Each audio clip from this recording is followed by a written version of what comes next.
¿Alguna vez te sentiste lo suficientemente inteligente para darte cuenta de que estás rodeado de gente vacía, pero demasiado sensible como para no importarte? Ese es el tipo de dolor que nadie asume en voz alta, pero todos sintieron en silencio. La soledad no es un lujo, ni una maldición. Es el último filtro que separa a quien piensa de quien solo repite. Mira a tu alrededor. ¿Cuántas conversaciones tuviste esta semana que realmente valieron la pena? Probablemente ninguna. Finges interés, ríes de chistes sin gracia, comentas el clima o el precio del café, mientras por dentro te preguntas, ¿es solo esto?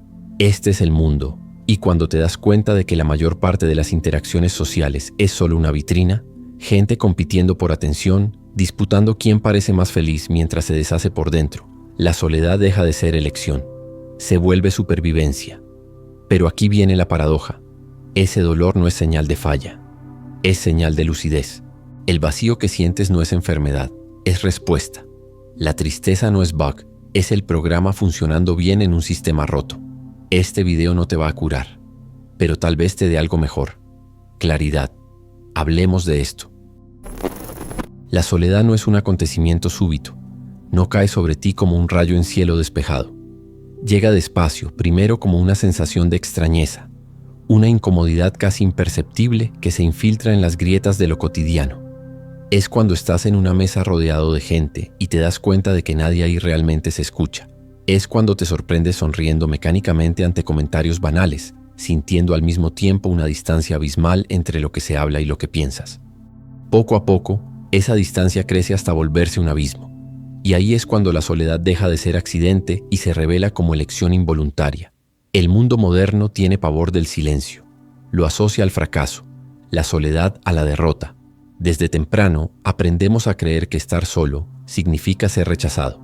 Quien no aparece rodeado de amigos, quien no publica stories en fiestas, quien no exhibe sonrisas en bares llenos es automáticamente considerado infeliz. El criterio de felicidad se volvió cantidad, número de amigos, de mensajes, de likes. Pero lo que nadie cuenta es que en medio de esa multitud digital el vacío se profundiza. Estamos rodeados pero no acompañados. Mira las redes sociales. WhatsApp no es diálogo, es ruido instantáneo. Instagram no es convivencia, es una feria de vanidades donde todos intentan parecer más vivos de lo que realmente están. TikTok no es humor, es una fábrica de distracciones de segundos que anestesian el aburrimiento pero nunca tocan el alma.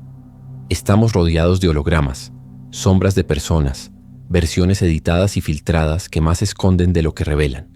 Es por eso que en algún momento el individuo que piensa más allá de la superficie comienza a sentir náusea. Es como vivir en un loop eterno de saludos automáticos. ¿Qué tal? ¿Todo bien? Seguido de en la corrida. ¿Corrida hacia dónde? ¿Corrida para qué? La vida se volvió un guión sin autor, una obra sin trama. Todos fingen estar ocupados, pero nadie sabe exactamente con qué.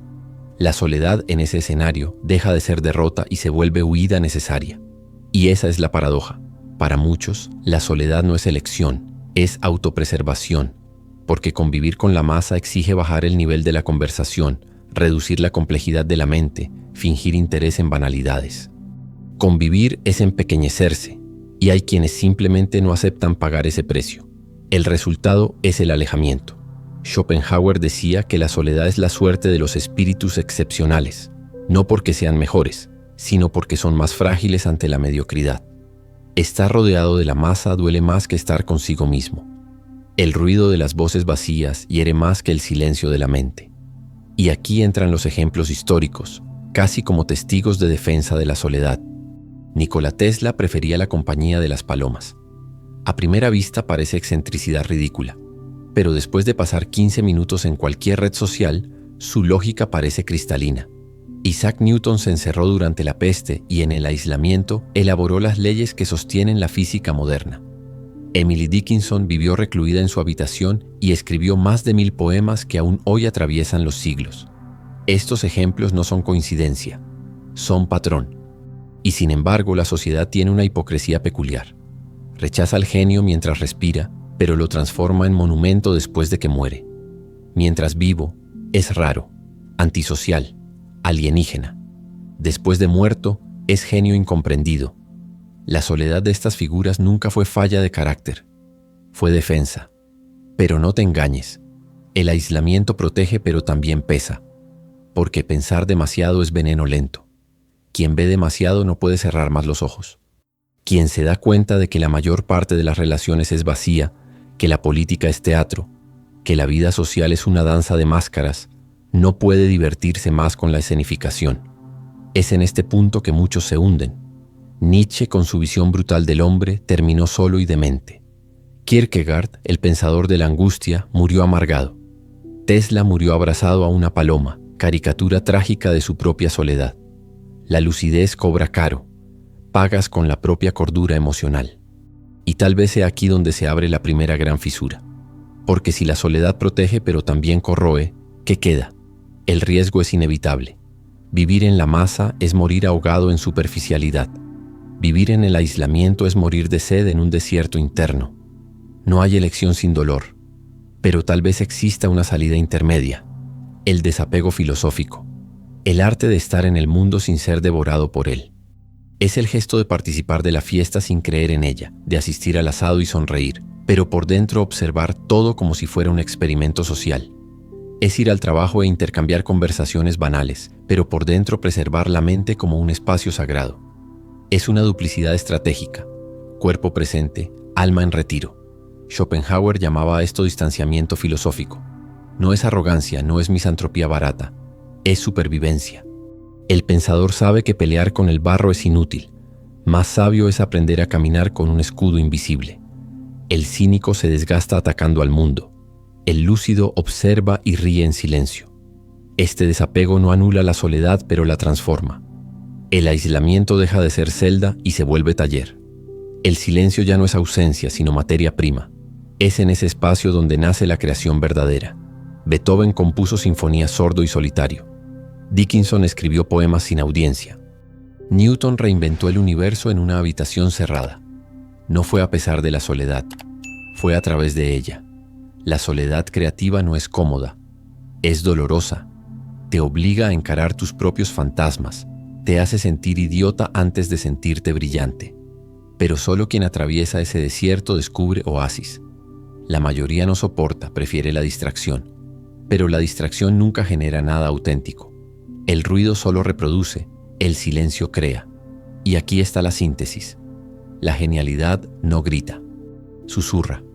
Solo quien soporta el silencio es capaz de escuchar. La soledad es una paradoja. Cuanto más la abrazas como protección, más también puede volverse prisión. El mismo muro que te protege del ruido del mundo es el muro que te separa de él. Al inicio parece libertad, después se vuelve celda. La habitación silenciosa donde buscabas refugio comienza a transformarse en una caja de ecos, y cada pensamiento vuelve a ti en volumen amplificado. El silencio externo se vuelve ruido interno. La mente humana no tiene botón de apagado. Cuando cortas las distracciones externas, sobra la voz más difícil de soportar, la tuya propia. Y ella no calla. Pregunta, cuestiona, provoca. Es como si cada conversación superficial que rechazaste afuera retornara ahora en forma de una discusión más profunda dentro de tu cabeza. Huiste de la banalidad, pero terminaste encerrado con tus propios monstruos.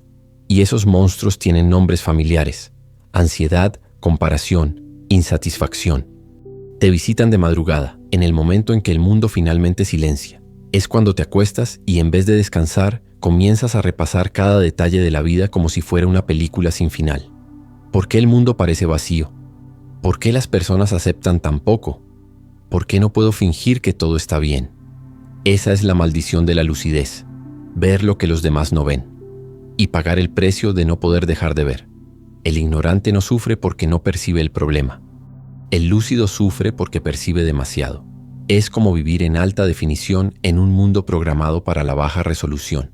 Ves las grietas que los demás no ven, y eso te desgarra por dentro. Y es en este punto que muchos caen en la tentación de envidiar a los superficiales.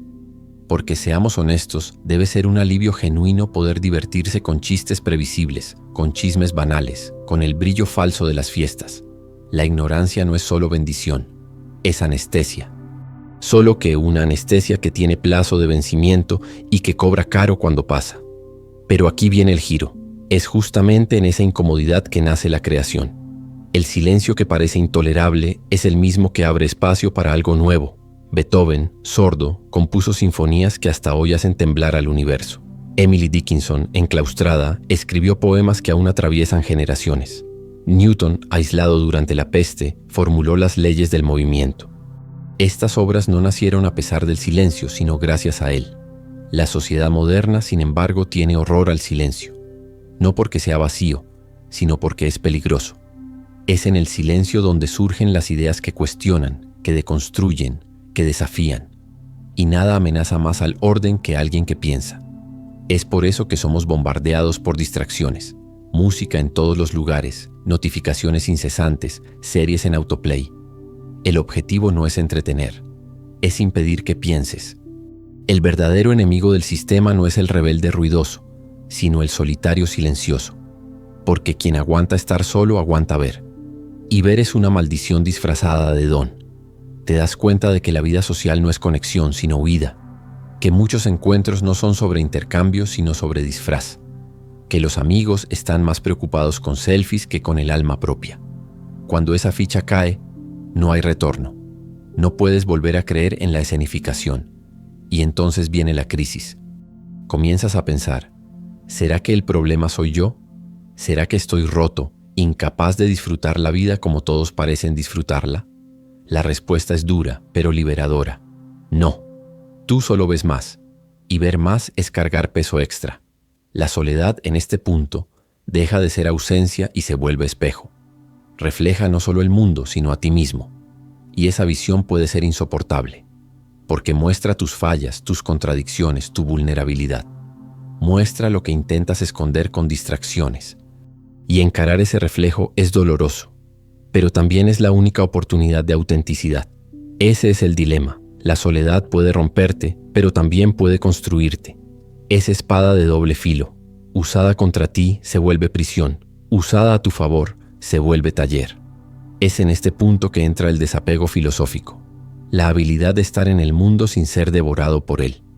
Este desapego no significa volverse ermitaño. No es sobre abandonar a todas las personas, sino sobre no depender de ellas para existir. Es participar de la fiesta sin creer en la fiesta.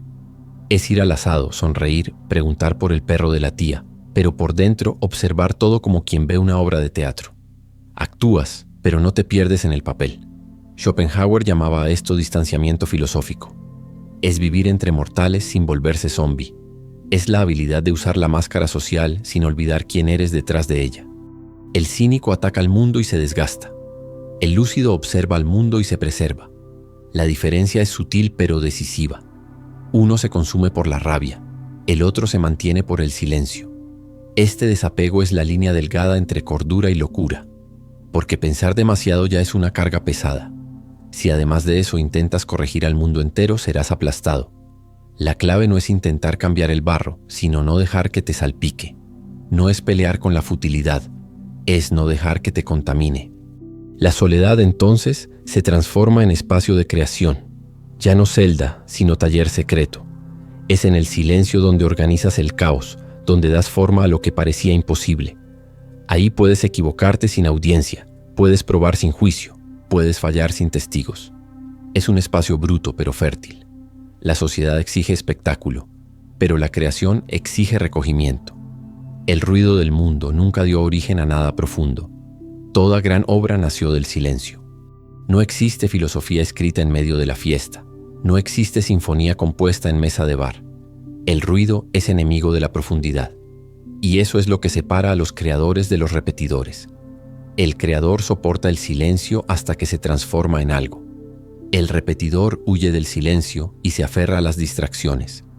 El creador encara sus fantasmas. El repetidor intenta ahogarlos con ruido. Por eso, tal vez la soledad no sea algo a evitar, sino a habitar. No como exilio, sino como territorio secreto. Un lugar donde puedes ser honesto contigo mismo sin necesitar la aprobación de nadie. Sí, es doloroso, pero también es verdadero. Y al final, eso es lo que más asusta. La soledad es el último espacio de verdad en un mundo saturado de performances. La multitud ofrece pertenencia, pero cobra con autenticidad. El silencio cobra dolor, pero devuelve lucidez. Y ante esa elección la mayoría prefiere anestesia. Pocos eligen el veneno lento de la lucidez. Pero son esos pocos los que, aun cargando cicatrices, dejan marcas reales en el mundo. El mayor truco que la sociedad logró meter en nuestra cabeza fue este: la soledad es fracaso. Desde temprano somos educados para creer que estar solo significa ser rechazado y que el valor de una vida se mide por el tamaño del círculo social. No importa si las conversaciones son vacías, no importa si los vínculos son frágiles, importa la foto, la prueba de que no estás solo.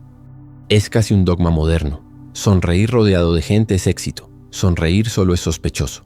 Pero basta observar un poco para darse cuenta de que esa ecuación es falsa. ¿Cuántas personas ya viste deshaciéndose por dentro en fiestas llenas? ¿Cuántos matrimonios de fachada no pasan de ser vitrinas sostenidas por el miedo a encarar el silencio? ¿Cuántos grupos de WhatsApp existen solo para intercambiar memes y frases de buen día sin nunca tocar aquello que realmente importa? Si estar rodeado de gente fuera garantía de plenitud, no habría tanto vacío escondido bajo sonrisas forzadas. La soledad en ese sentido no es enemiga, es maestra. Una maestra severa, exigente, que no acepta excusas y no ofrece respuestas listas. No viene con manual, ni con aliento motivacional. Lo que hace es ponerte frente a ti mismo, sin audiencia, sin filtros, sin distracciones. Arranca las máscaras que vistes ante los demás y te obliga a encarar el rostro crudo que queda. Y aquí comienza la lección más dura: soportar la propia compañía. La mayoría no aguanta. Es por eso que huye. Huye hacia el ruido de las fiestas, hacia la pantalla siempre encendida, hacia la agenda siempre llena. Huye hacia la rutina como quien huye de un espejo, porque encararse a sí mismo exige coraje. Y el coraje, en este mundo, es un artículo raro. Pero huir tiene consecuencias. El ruido puede anestesiar por unas horas, pero el silencio siempre vuelve. Llega en la madrugada, cuando las luces se apagan y el feed ya no tiene nada nuevo. Llega en el instante en que te acuestas y no hay nada para distraer la mirada. Y cuando llega, cobra la cuenta acumulada de todas las veces que huiste. Es en ese momento que muchos se rompen. La ansiedad toma forma, la comparación social corroe, la dependencia de validación se intensifica. Porque la incapacidad de estar solo es el terreno perfecto para adicciones emocionales. Quien no soporta su propia compañía necesita audiencia constante para creer que existe. Es el ciclo interminable del nótenme.